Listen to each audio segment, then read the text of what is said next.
Bonsoir à tous. Aujourd'hui, on se retrouve pour une nouvelle vidéo pour la 23e partie des 100 questions de Jean-Michel Palet. Donc, on commence avec la situation 34. Voici trois expressions trigonométriques. Donc, on les voit. Donc, 1, 2, 3. À quel rapport trigonométrique l'expression 3 correspond-elle? Donc, 3, c'est... Dans quel rapport correspond-elle? Ok. Ce qu'on peut faire, on va juste commencer, on va y aller une expression à la fois, il n'y a pas vraiment de raccourci spécial qu'on peut utiliser. Donc ici, 1 moins sin au carré.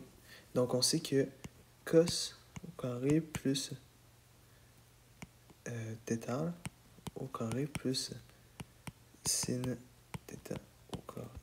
Sin au carré θ est égal à 1. Donc ça, c'est l'identité pythagoricienne. Donc on sait que cos θ au carré est égal à 1 moins sin au carré.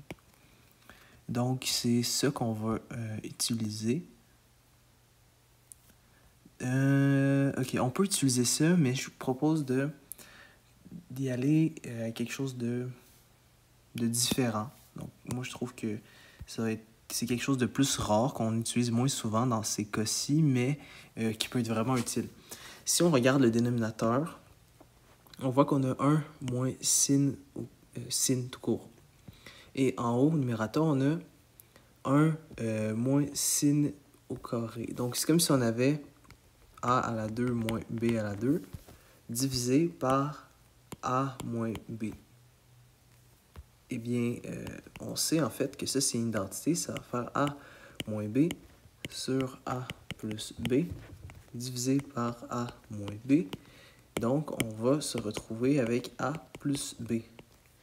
Puis ici, ça fonctionne parce que notre a, c'est 1. Donc, 1 à la 2, ça reste 1. Et notre b, c'est sin. Donc, b à la 2, c'est sin au carré. Donc, ça devrait vraiment nous faciliter le processus.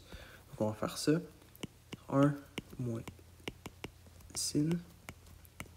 1 plus sin sur 1 moins sin.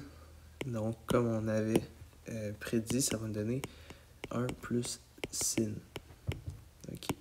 On va laisser ça de côté et on va y aller pour l'autre. Donc, on s'est occupé de cette fraction-là. On va s'occuper de l'autre fraction. L'autre fraction, c'est là qu'on va utiliser l'identité pythagoricienne. Est égal à 1. Alors, on a que sin au carré est égal à 1 moins cos au carré. Donc, on aura sin au carré sur sin au carré, ce qui va nous donner 1. Voilà. Et là, on va s'occuper de l'autre. Donc, la prochaine, ça va être celle-ci. Donc, on aura sin fois cotan au carré. Donc, on a sin fois cotan au carré. C'est quoi cotan au carré? C'est en fait la cotangente, donc c'est l'inverse de la tangente. Donc, c'est comme si on aurait sin fois, en fait, 1 sur tan au carré. Donc, on sait que tan carré, ça serait égal à sin sur cos. Bien sûr avec les θ, mais ça c'est juste pour illustrer. Fois cos au carré sur sin au carré. Donc, ça part et ça part. Donc, on va être laissé avec cos au carré sur sin. Alors, que peut-on faire? Déjà, on va combiner chaque terme qu'on a comme résultat. Donc, on a 1 plus sin θ moins 1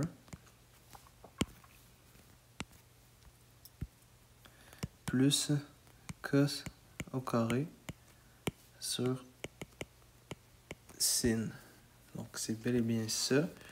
Bon, ça et ça part. Donc, on va avoir sin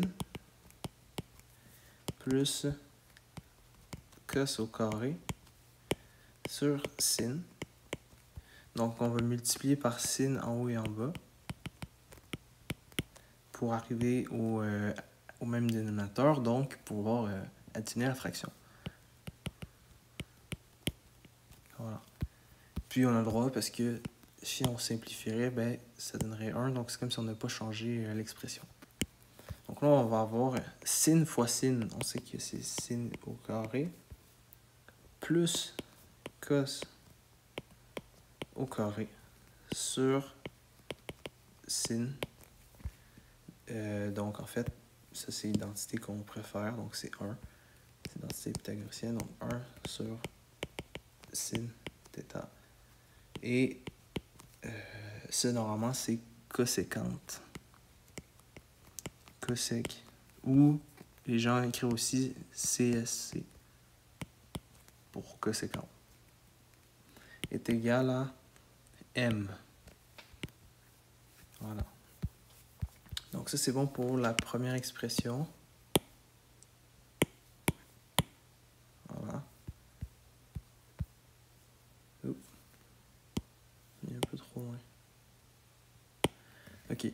Maintenant, la deuxième expression. OK. La deuxième expression, ça va être la suivante.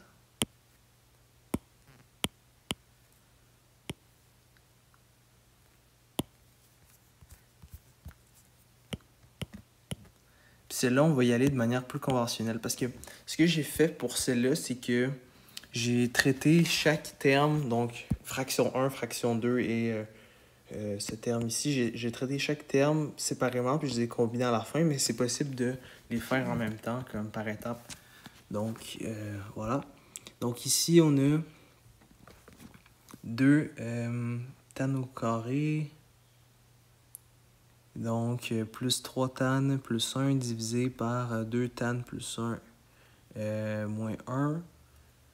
Donc, je pense que ce serait possible de faire la division longue, mais on va y aller pour une autre chose. Comme si on fait la division longue en haut, on pourrait simplifier ça, puis ça nous donnerait un terme plus petit, mais on va y aller avec la combinaison de fractions, donc mettre ça dans le même dénominateur, dans la même fraction. Donc, on va avoir 2 tan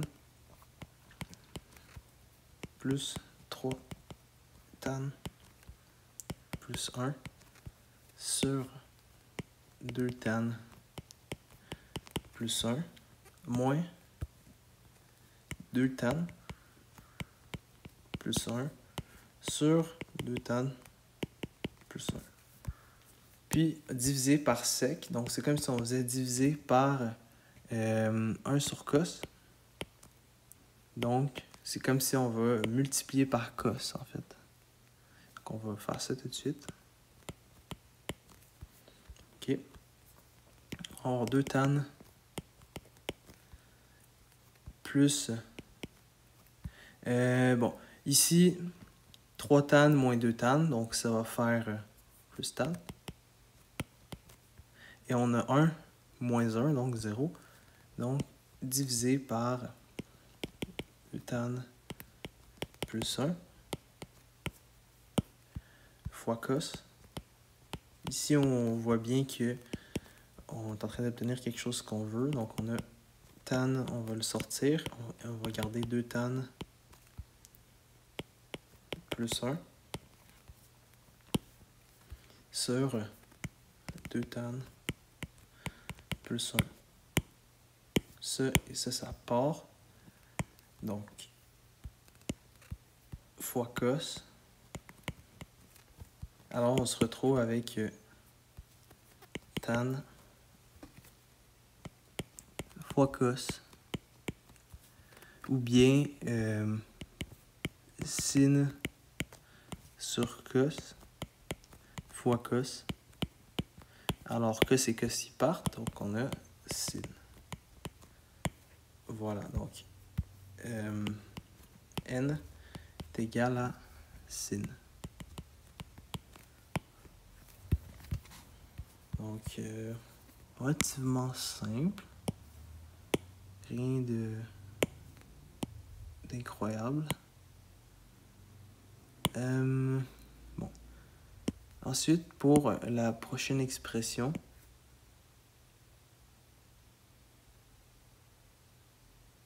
okay. Bon, pour la prochaine expression, on aura m sur n fois cos fois tan. Donc, on va juste faire une petite chose. Donc, on va garder m sur n fois cos fois tan. Donc, tan au carré, ça va être sin au carré sur cos au carré. Ça part. Donc, on va avoir m sur n fois sin au carré sur cos. Puis, on va garder cela. On va simplement remplacer donc nos n et m. Alors, le m, c'est cosec. Donc, on a cosec sur sin fois sin au carré sur cos. Sur cos. Alors, on peut se débarrasser de sin là. Donc, on va avoir cosec fois sin sur cos. Alors, c'est comme si on avait cosec, nous-mêmes on se l'a dit tout à l'heure, c'est 1 sur sin. Donc, on a 1 sur sin fois sin sur cos. Et donc, ça va nous donner 1 sur cos. Alors, 1 sur cos, c'est sec normalement. Alors, c'est ça la solution pour ce numéro-là. 1 sur cos, c'est sec. Très bien.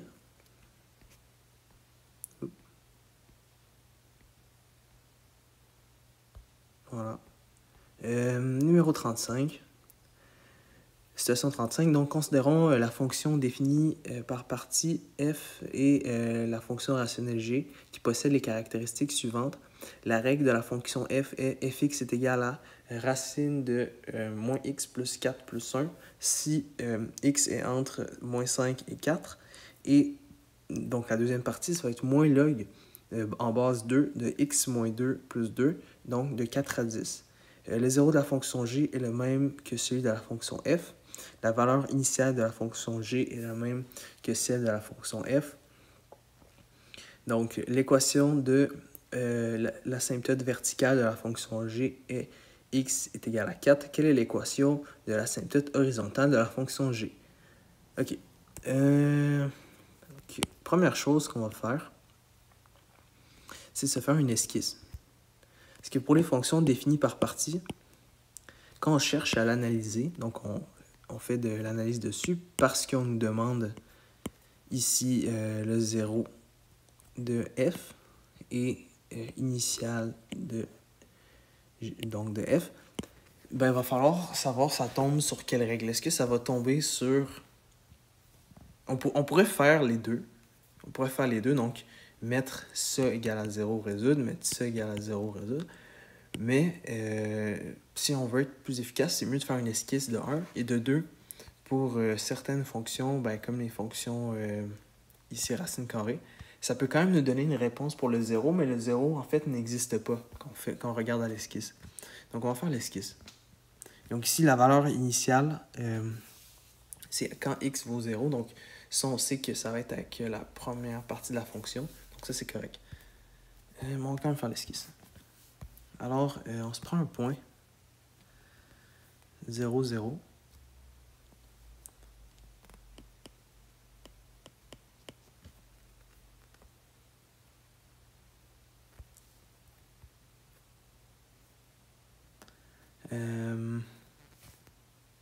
OK. Et là, on sait que, donc ici, f1x, pour dire première partie, ça va être racine de moins x moins 4. Parce que, bien sûr, il y a le paramètre b plus 1. Donc, notre point sommet, ça va être 4, 1. Donc, 1, 2, 3. Donc, on peut y aller 1, 2, 3, 4. 4, 1. Donc, ça va être ici.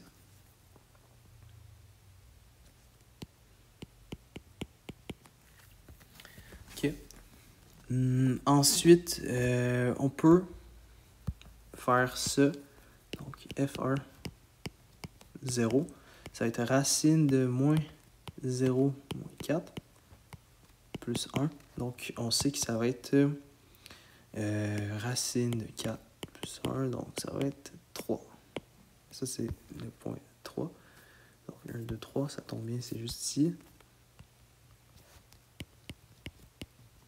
OK. Voilà, donc, ça, c'est bon. Puis, ensuite, ce qu'on peut faire, c'est d'abord placer l'asymptote à x est égal à 2 pour la deuxième partie de la fonction. 1, 2.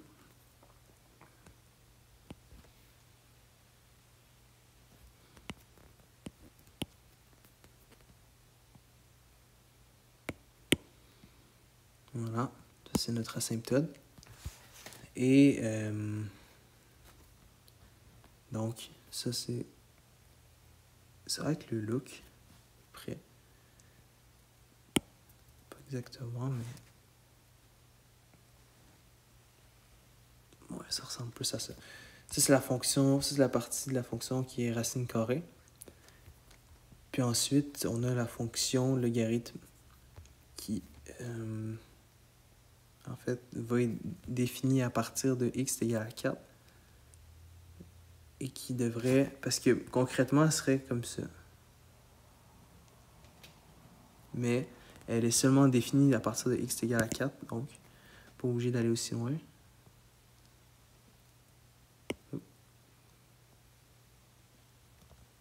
Voilà. Bon, ça serait satisfaisant. OK, à main levée, ça. Donc là, il va falloir trouver le 0. Puis on sait alors que le 0 fait partie de la fonction logarithmique. Donc ça nous simplifie le travail. Donc on a f2x est égal à 0. Donc on a 0 est égal à moins log 2x moins 2 plus 2. Donc on a moins 2 égale à moins log 2x moins 2. Alors on a 2 égale à log 2x moins 2. Donc on a 2 à la 2 va être égal à x moins 2. Alors on a 4 est égal à x moins 2. Donc on a que x est égal à 6. Alors notre point ici, ça serait... Il faudrait réajuster un petit peu le graphique. Donc notre point serait à 5, 6. Donc le graphique serait comme ça à peu près. Puis bien sûr, il y a la partie ce que si le graphique continuerait, ça ressemblerait plus à ça, mais il ne continue pas. Parce qu'il est défini seulement de 4 à 10 pour la deuxième partie de la fonction. OK. Donc là, ça c'est bon. Le 0 est le même que la fonction f. La valeur initiale est la même que la fonction f.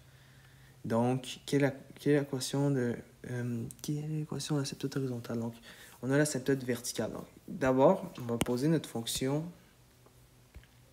gx.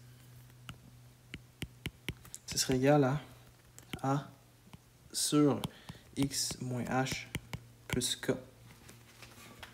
Alors, ben c'est ça qu'on a. Et on a nos 2 points. On a 6, 0 et 0, 3. Donc, on a 0. Et là, on a déjà l'asymptote qui est de 4. Donc,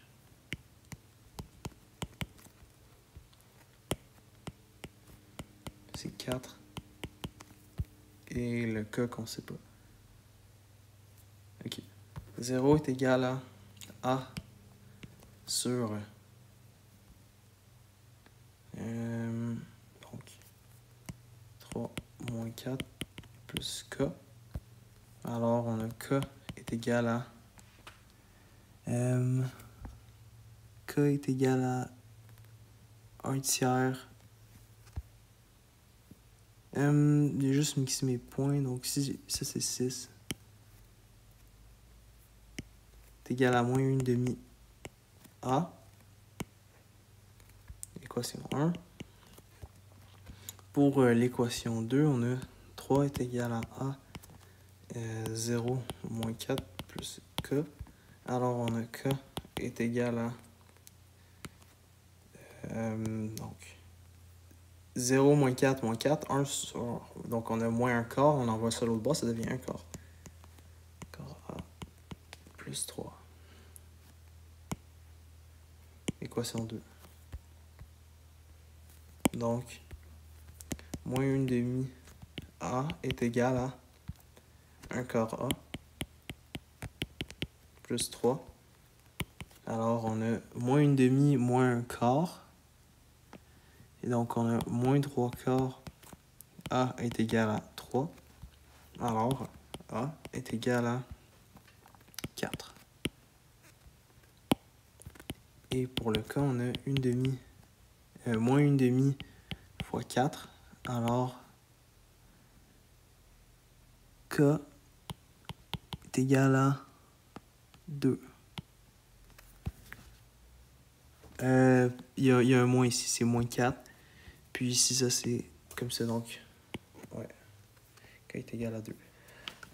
Donc, l'équation de l'asymptote horizontale est Y est égal à 2. Donc, ben, c'est tout pour aujourd'hui. J'espère que vous avez apprécié. On a fait donc le 34 et le 35.